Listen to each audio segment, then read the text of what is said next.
Дури и да заврши регионалниот ковид центар во Струмица, тешко дека ќе профункционира бидејќи нема кој да работи во него.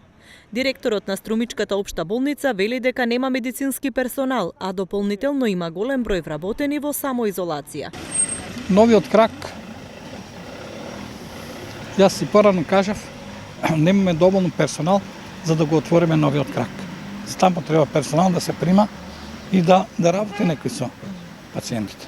Медицински персонал кој што е позитивен е изолиран и некои што се контактни со фамилијата или пациентите кои што се биле во контакт се изолираат во домашни услови. И имаме персонал кој што е уште едно 12 сестри се уште во домашна изолација кој заради контакт, кој заради позитивност на коронавирусот.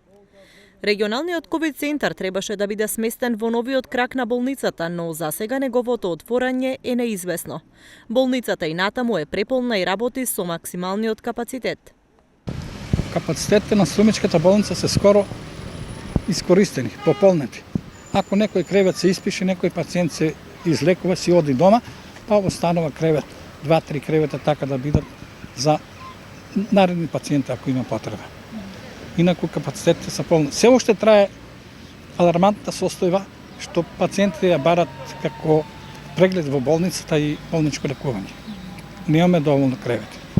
Министерот Филипче пак најавува изградба на модуларна болница, но во Струмица нема никаква подготовка на теренот за неа, па не е јасно како таа ќе биде готова до крајот на годината, кога се уште не е почнат таков проект. Во Гевгелија, например, веќе цел месец се работи на модуларната болница, а се очекува да стаса до нова година.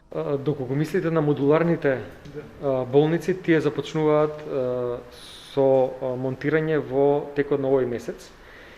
И ако се одвива планот како што е сега предвидено, до крајот на годинава, значи до нова година, треба да има веќе поставено 4 објекти. Најкритични за нас во поглед на капацитетот се Куманово и Струмица, и таму е даден овој приоритет.